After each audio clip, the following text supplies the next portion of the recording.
સમાચારથી કરીએ શરૂઆત। રાજ્યમાં ફરી વધ્યો છે ગરમીનો પ્રકોપ। 11 શહેરોમાં ગરમી 40 ડિગ્રીને પાર ગઈ છે।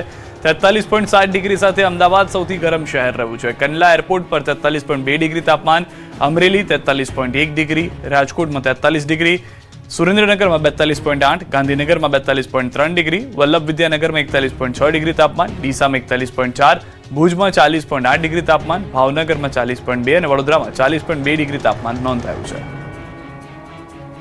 તો આજથી ગરમીમાંથી મળી રાહત। હવે પ્રી મોન્સૂન એક્ટિવિટીની શરૂઆતની આગાહી। ગુજરાતીઓએ સતત 25 દિવસ સુધી આકરી ગરમી સહન કર્યા બાદ હવે રાહત થઈ છે। લોકોને કાળઝાળ ગરમીમાંથી આંશિક છુટકારો મળ્યો છે। બુધવારથી તાપનું ટોર્ચર ઓછું થયું છે।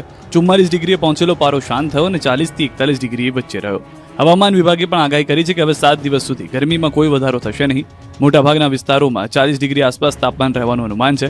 કેટલાક વિસ્તારોમાં 1 થી 2 ડિગ્રી તાપમાન ઘટી જશે।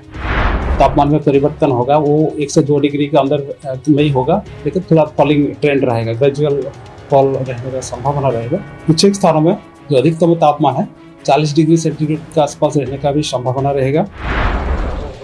બીજી તરફ ખેડૂતો માટે ખુશીના સમાચાર આવ્યા છે। હવામાન વિભાગના કહેવા મુજબ ચોમાસું આંદામાન નિકોબારથી આગળ વધી રહ્યું છે।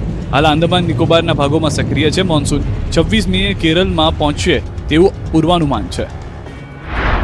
अगले 3-4 दिनों में दक्षिण पूर्वी अरब सागर की कावरण क्षेत्र, दक्षिण पश्चिम और दक्षिण पूर्वी बंगाल की खड़ी, अंडमान सागर के शेष हिस्सों और पूर्वी मध्य बंगाल की खड़ी के और कुछ हिस्सों से दक्षिण पश्चिम मौसम जो मानसून है आगे बढ़ने का लिए जो स्थिति है वो अनुकूल है। રાહુલ ગાંધીએ પીએમને ગદ્દાર ગણાવતા ભાજપના આક્રમક પ્રહાર હર્ષ સંઘવી લાદવું। રાયબરેલીમાં રાહુલ ગાંધીએ પ્રધાનમંત્રી નરેન્દ્ર મોદી અને કેન્દ્રીય ગૃહમંત્રી અમિત શાહ માટે અત્યંત વિવાદિત ભાષાનો પ્રયોગ કર્યો। उनसे आप सामने उनको कहो कि आपका प्रधानमंत्री गद्दार है, आपका होम मिनिस्टर गद्दार है, आपका संगठन गद्दार है, आपने हिंदुस्तान को बेचने का काम किया है, आपने हमारे संगठन, आपने हमारे संविधान पर आक्रमण किया है, आपने अम्बेडकर जी पर आक्रमण किया है, आपने वीरा पासी जी पर आक्रमण किया है, आपने गांधी जी पर आक्रमण किया। खुल के उनसे कहेंगे। જેને લઈને રાજકારણ ગરમાયું છે। ભાજપ રાહુલ ગાંધી અને કોંગ્રેસ પર આક્રમક પ્રહાર કર્યા। ગુજરાતના નાયબ મુખ્યમંત્રી હર્ષ સંઘવીએ કટાક્ષ કરતા કહ્યું કે રાહુલ ગાંધીને બંધારણ સાથે કોઈ નિસ્બત નથી। અનુરાગ ઠાકુર તથા ભાજપના રાષ્ટ્રીય અધ્યક્ષ નીતિન નવીનને પણ રાહુલ ગાંધી પર નિશાન સાધ્યું। હવે રાહુલ ગાંધીને ને સંવિધાનને શું લેવા દેવા? હાથમાં ચોપડી લઈ લઈને ફોટાઓ પડાવવા સિવાય સંવિધાનના કોઈ એક પાનાનો કોઈ પ્રશ્ન પૂછી લેશો તો બધી પોલ ખુલી જશે। જેને દેશભક્તિ જોડે કઈ લેવા દેવા જ નથી, હવે એ વાત કરવાના। पश्चिम बंगाल में चुनाव की हार, असम में चुनाव की हार, पुडुचेरी में चुनाव की हार और उसके बाद बिगड़े बोल राहुल गांधी जी के बताते हैं कि आत्मचिंतन मंथन करने की बजाय अपशब्द बोलने पर कांग्रेस पार्टी आ जाए तो कांग्रेस का दिवालियापन और कांग्रेस के नेतृत्व का दिवालियापन दिखता है। कभी ईवीएम पे ठीक रहा, कभी इलेक्शन कमीशन पे ठीक रहा, कभी जनता पे ठीक रहा फोड़ना। अब देश के प्रधानमंत्री को अपशब्द बोलना, आरएसएस को अपशब्द बोलना, ये मोदी जी की लोकप्रियता से घबराते भी हैं, चिढ़ते भी हैं और इतने हलकों का उपयोग ये उनकी अपब्रिंगिंग, परवरिश पर भी प्रश्न चिन्ह खड़ा करता है। जिन शब्दों का आप प्रयोग कर रहे हैं, क्या नक्सलवाद खत्म करना गद्दारी है? क्या इस देश की जमीन को सुरक्षित रखना गद्दारी है? क्या इस देश के तिरंगे का सम्मान पूरे विश्व में बढ़ाना गद्दारी है? और मैं मानता हूं कि भारतीय राजनीति का आप राहु हैं जो कहीं न कहीं पूरे तरह से देश की राजनीति की वातावरण को गंदा और दूषित करते हैं। ઉત્તર મધ્ય અને સૌરાષ્ટ્રના પેટ્રોલ પંપો પર ડીઝલની તંગીથી ખેડૂતોની પંપો બહાર લાઈન। શહેર પેટ્રોલ પંપોની બહાર માત્ર એક સમાન જ દ્રશ્યો જોવા મળી રહ્યા છે। માત્ર શહેરના નામ અને પેટ્રોલ પંપની કંપનીઓ બદલાઈ રહી છે, પણ પેટ્રોલ પંપ પર કતારોના દ્રશ્યો એક સમાન છે। છેલ્લા એક અઠવાડિયાથી પેટ્રોલ પંપ પર ઈંધણ પુરાવા માટેની કતારો ખૂટી નથી રહી। પેટ્રોલ ડીઝલની કટોકટી સર્જાઈ જશેની અફવાએ એવું બજાર ગરમ કર્યું છે કે ગામડાઓ અને નાના શહેરોમાં લોકો કામધંધા મૂકી માત્ર વાહનો, ટાંકી, બેરલ, કેરબામાં ઈંધણ ફૂલ કરાવવા મિશનમાં લાગી ગયા છે। છોટાઉદેપુરના પેટ્રોલ પંપ પર જાણે લોકોનું કીડિયારું ઉભરાયું હોય તેવા દ્રશ્યો જોવા મળી રહ્યા છે. એક તરફ ચોમાસું નજીકના દિવસોમાં દસ્તક દેવાનું છે, જેને લઈને ખેડૂતો વાવણીની તૈયારી કરી રહ્યા છે. ઉનાળુ પાકના કામમાં પણ જોતરાયેલા છે, જેની વચ્ચે બધા કામ મૂકી ખેતીના કામો માટે ડીઝલ માટે રાતભર પેટ્રોલ પંપો પર લાઇનમાં ઊભા રહેવા મજબૂર બન્યા છે. બોડેલી તાલુકાના ચલામલી ગામના ખેડૂતો પોતાનો ખેતીનો કિંમતી સમય બગાડીને ટ્રેક્ટર અને કેરબા સાથે એક પંપથી બીજા પંપ દોડધામ કરી રહ્યા છે. ખેડૂતોનો સીધો આક્ષેપ છે કે પંપ પર ડીઝલ હોવા છતાં તેમને અટકાવવામાં આવે છે અને માત્ર મોટી ગાડીઓને ડીઝલ આપવામાં આવી રહ્યું છે. બીજી તરફ પંપ માલિકો ઓટોમેશન સિસ્ટમમાં ખામી હોવાનું બહાનું આગળ ધરી રહ્યા છે, પરંતુ રોષે ભરેલા ખેડૂતોએ ચીમકી ઉચ્ચારી છે કે ડીઝલ મળ્યા વગર તેઓ પંપ પરથી નહીં હટે. છોટાઉદેપુર જેવી ચિંતાજનક સ્થિતિ છે ગીર સોમનાથ પંથકની. અહીં પણ ખેડૂતો પંપો બહાર લાઇનમાં ઊભા રહીને થાકી ગયા છે. જેટલી દૂર તમારી નજર પહોંચે એટલે દૂર દૂર સુધી માત્ર ને માત્ર ટ્રેક્ટરની લાઇન જોવા મળી રહી છે. ઉનાળુ પાકની લણણી અને ચોમાસા પૂર્વેની ખેતી કામગીરી વચ્ચે ડીઝલની માંગ વધતા ખેડૂતો ટ્રેક્ટર અને ડીઝલના કેન સાથે કલાકો સુધી રાહ જોતા નજરે પડી રહ્યા છે. પૂરતું ડીઝલ ન મળતા ખેતીના કામોમાં વિલંબ થઈ રહ્યો છે, જેના કારણે ખેડૂતોમાં ચિંતા વધી છે. સ્થાનિકોનું કહેવું છે કે ડીઝલની અનિયમિત સપ્લાયને કારણે સ્થિતિ વધુ ગંભીર બની રહી છે અને જો તાત્કાલિક ઉકેલ નહીં આવે તો આવનાર ચોમાસા પહેલા કૃષિ કામગીરી પર સીધી અસર પડી શકે છે. આ દ્રશ્યો જૂનાગઢના છે, જ્યાં પણ 3 દિવસથી પેટ્રોલ પંપ પર ડીઝલ પુરાવા માટે વાહન ચાલકો લાંબી કતારોમાં છે. જૂનાગઢ શહેર તેમજ જિલ્લાના જુદા જુદા પેટ્રોલ પંપ ખાતે વાહન ચાલકોની લાંબી લાઈન લાગી છે. ક્યાંક વાહનો લઈને તો ક્યાંક કેરબા લઈને ડીઝલ પુરાવા માટે લોકોનો ધસારો જોવા મળી રહ્યો છે, જેના કારણે રિક્ષા ચાલકો અને ખેડૂતો હેરાન પરેશાન થયા છે. બીજી તરફ પંપ સંચાલકોનું કહેવું છે કે દરરોજની માંગ કરતાં 4 ગણી માંગ વધતા ડીઝલની તંગી સર્જાઈ રહી છે, જેથી લોકોને સંગ્રહખોરી ન કરવા અપીલ કરી છે. હવે રાજુલાના હિંડોરણા ચોકડી પરના દ્રશ્યો જુઓ.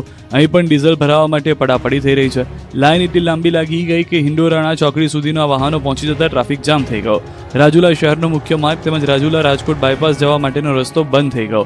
પોલીસને દોડીને આવવું પડ્યું હતું. ડીઝલ નહીં મળતા રાજકોટના ધોરાજીના ખેડૂતો પણ પરેશાન છે. ટ્રેક્ટર, પાવર ટીલર, પાણીના એન્જિન અને અન્ય કૃષિ વાહનો ડીઝલ વગર કેવી રીતે ચલાવવા તેને લઈને ચિંતા પ્રસરી છે. તો અમુક ખેડૂતોને ડીઝલ નહીં મળતા સાધનો બંધ પડ્યા છે. ખેતીના અનેક કામ અટવાઈ ગયા છે. પેટ્રોલ ડીઝલના વધતા ભાવ અને અછતની અફવા સામે ખાનગી બસ સંચાલકો પણ ચિંતિત છે. ટ્રાવેલ્સ એસોસિએશનના મતે ડીઝલનો પૂરતો જથ્થો ન મળવાને કારણે અનેક ટ્રાવેલ્સના રૂટ ઘટાડવાની ફરજ પડી છે. 30% જેટલી બસો ઘટાડતા 250થી પણ વધુ રૂટ બંધ કરવા પડ્યા છે. તો ઇંધણના બચાવને લઈને અધિકારીઓ જરૂર વગર પ્રવાસ જશે નહીં. સામાન્ય વહીવટી વિભાગે તમામ સરકારી વિભાગો માટે પરિપત્ર જાહેર કર્યો છે, જેમાં સૂચના આપી છે કે હવેથી અધિકારીઓ સરકારી પ્રવાસનું જરૂર મુજબ જ કરી શકશે આયોજન. અનિવાર્ય સંજોગો સિવાય વિદેશ પ્રવાસ પણ નહીં યોજી શકે. અન્ય રાજ્યોમાં યોજાતી બેઠકોમાં ઓનલાઈન સહભાગી થવા આદેશ કરાયા છે. તો ગુજરાતમાં હવે નહીં રહે ડીઝલની સમસ્યા, સીએમએ આપ્યા આદેશ. પેનિક બાઇંગ એટલે કે ગભરાઈને એકાએક ખરીદી વધી જવાને કારણે રાજ્યના કેટલાક પેટ્રોલ પંપ પર પેટ્રોલ અને ડીઝલનો પુરવઠો પ્રભાવિત થયો છે. ઠેર ઠેર લાઈનો લાગી રહી છે, ત્યારે રાજ્ય સરકાર એક્શનમાં આવી. સરકારે સ્પષ્ટ કર્યું કે રાજ્યમાં જ્યાં પણ સમસ્યા થઈ છે ત્યાં જથ્થો પહોંચાડાઈ રહ્યો છે. મુખ્યમંત્રીએ પણ લોકોને કોઈ તકલીફ ન પડે એ માટે આદેશ આપ્યા છે. સરકારે જણાવ્યું કે કેટલીક ખાનગી કંપનીઓએ પેટ્રોલ ડીઝલમાં જે ભાવ વધારો કર્યો છે તેના કારણે સરકારી ઓઇલ કંપનીઓના પેટ્રોલ પંપ પર 30થી 35% ભારણ વધ્યું છે. બધા એકાએક ખરીદી કરવા નીકળવાને કારણે માંગ વધી ગઈ છે. લોકોએ ચિંતા કરવાની જરૂર નથી. રાજ્ય અને દેશમાં પેટ્રોલ અને ડીઝલ પૂરતા પ્રમાણમાં છે. જ્યાં જ્યાં મુશ્કેલીને સમસ્યા જણાય ત્યાં તુરંત જ પેટ્રોલ ડીઝલ પહોંચાડવાની વ્યવસ્થાઓ પણ કરી છે. કેટલીક ફરિયાદો અને કેટલીક બાબતો મળી છે ત્યારે એનું પણ મોનિટરિંગ કરીને લોકોને તકલીફ ન પડે એના માટે માનનીય મુખ્યમંત્રીશ્રીએ ચીફ સેક્રેટરીને આદેશ કર્યો છે. એ પ્રમાણેની વ્યવસ્થાઓ લોકોને મુશ્કેલી ન પડે પણ લોકો અકળાયા વગર જેટલી જરૂરિયાત છે એટલો ઉપયોગ કરી સંગ્રહખોરી ન થાય. ચિંતા કરવાની આવશ્યકતા નથી. કેન્દ્રની સરકાર અને રાજ્યની સરકાર એ આપણા સૌ માટે કામ કરી રહી છે. પણ એક સાથે ડિમાન્ડ વધે, એક સાથે લેવા નીકળે ત્યારે પ્રશ્ન એ ચોક્કસ થતો હોય છે. દેશભરના 12 લાખથી વધુ મેડિકલ સ્ટોર ખુલ્યા નહીં. વિવિધ મુદ્દાને લઈને હડતાલ પર ઉતર્યા દર્દીઓને ભોગવવી પડી હાલાકી. ઓનલાઈન દવા વેચાણ સહિતના મુદ્દે અનેક રજૂઆતો બાદ પણ મેડિકલ સ્ટોર સંચાલકોની માંગણીનો ઉકેલ ન આવતા હડતાલનું શસ્ત્ર ઉગામાયું છે. દેશવ્યાપી હડતાલમાં દેશભરના 12.40 લાખ અને ગુજરાતના 35,000થી વધુ મેડિકલ સ્ટોર્સ બંધ પાડી વિરોધ કર્યો. અમદાવાદના 3,000, સુરતના 7,200, રાજકોટમાં 1,400, મહીસાગરમાં 200, મહેસાણામાં 1,500થી વધુ, ગાંધીનગર જિલ્લામાં 1200 અને શહેરમાં 500, નર્મદાના 65, સૌરાષ્ટ્રના 6,000 જેટલા કેમિસ્ટ એક દિવસ બંધ રાખી વિરોધ કરી ચૂક્યા. સુરત, રાજકોટ, વડોદરા, નર્મદા, ગાંધીનગર સહિતના શહેરોમાં 24 કલાક ધમધમતા મેડિકલ સ્ટોર્સનું શટર પણ ખુલ્યું ન હતું. વેપારીઓ રોડ પર ઉતરીને વિરોધ પ્રદર્શન કર્યું, પોતાની માંગને લઈને હલ્લાબોલ કર્યો. ગેરકાયદે ઈ ફાર્મસી અને ભારે ડિસ્કાઉન્ટ, ડુપ્લિકેટ દવાઓના વેપાર, પ્રિસ્ક્રિપ્શન વિના વેચાણ સહિતના પ્રશ્ને વેપારીઓ વિરોધ કર્યો. સરકાર પાસે કડક કાર્યવાહી અને નીતિ બદલવાની માંગ કરી. જોકે ઇમરજન્સી સેવાઓ સાથે જોડાયેલા સ્ટોર ખુલ્લા રહ્યા હતા. સવારથી જ દવાની દુકાનો નહીં ખુલતા કેટલાક દર્દીઓને દવા નહીં મળતા હાલાકી થઈ. દવા લેવા નીકળેલા લોકો નિસહાય જોવા મળ્યા હતા. વિકાસના કામો નહીં થતા 3 દિવસથી મેંદરડાના 42 ગામના સરપંચો હડતાલ પર. હવે સરકારી કચેરીને તાળા મારવાની ચીમકી. છેલ્લા કેટલાક મહિનાઓથી મેંદરડા તાલુકાના 42 ગામનો વિકાસ રૂંધાઈ ગયો છે. અધિકારીઓની મનમાની, કોન્ટ્રાક્ટરોની દાદાગીરી અને મંથર ગતિએ ચાલતી કામગીરીને લઈને ગામડાઓમાં રોષ ફાટી નીકળ્યો છે, જેને લઈને 42 ગામના સરપંચોએ વિરોધનું રણશીંગું ફૂંક્યું છે. છેલ્લા 3 દિવસથી સરકારી કચેરી બહાર વિરોધ પ્રદર્શન કરી રહ્યા છે. આમ છતાં અધિકારીઓ અને તંત્રના પેટનું પાણી પણ નહીં હલતા સરપંચો અને વહીવટીતંત્ર વચ્ચેનો વિવાદ વધુ ઉગ્ર બન્યો છે. સરપંચોનો આક્ષેપ છે કે છેલ્લા 6 મહિનાથી વિકાસના કામોના બિલ મંજૂર કરવામાં આવ્યા નથી અને છેલ્લા 5 મહિનાથી અનેક કામો સંપૂર્ણપણે બંધ હાલતમાં છે. માંગણીઓ નહીં સંતોષાય ત્યાં સુધી આંદોલન ચાલુ રાખવાની ચીમકી સાથે આવતીકાલ સુધી ઉકેલ નહીં આવે તો તાલુકા સેવા સદનને તાળાબંધી કરવાની પણ ચેતવણી આપવામાં આવી છે. બીજી તરફ સરપંચોના આંદોલનને હવે રાજકીય સમર્થન પણ મળવા લાગ્યું છે. કોંગ્રેસના પ્રદેશ નેતા કરસન બાપુ ભાદરકા આંદોલન સ્થળે પહોંચ્યા અને સરપંચો સાથે ચર્ચા કરી. તેમણે સરકાર અને વહીવટીતંત્ર પર નિષ્ફળતાના આક્ષેપો કર્યા. હજુ પણ અન્ય ગામના સરપંચો પણ આ આંદોલનમાં જોડાશે તેવી ચીમકી ઉચ્ચારી છે. બીજી તરફ જિલ્લા પંચાયતના ઇન્ચાર્જ ડેપ્યુટી ડીડીઓ દિલીપ પાનેરાએ સમગ્ર મામલે સ્પષ્ટતા કરી કે આચારસંહિતાને કારણે અનેક વિકાસલક્ષી કામો પર અસર પડી હતી. અગાઉના અંદાજે 29 વિકાસ કામમાં કેટલીક ક્ષતિઓ સામે આવતા તેની તપાસ માટે સમિતિ રચવામાં આવી છે. તપાસ પૂર્ણ થયા બાદ નિયમ મુજબ કાર્યવાહી કરીને બાકી ચૂકવણીઓ કરવામાં આવશે. તંત્ર હજી પણ અમે જોઈએ એવું જાગ્યું નથી. જ્યાં સુધી અમારા આ 2 પ્રશ્નો છે એ હલ નહીં થાય ત્યાં સુધી આ આંદોલન ચાલુ રહેશે. જરૂર પડશે તાલુકા પંચાયતને તાળાબંધી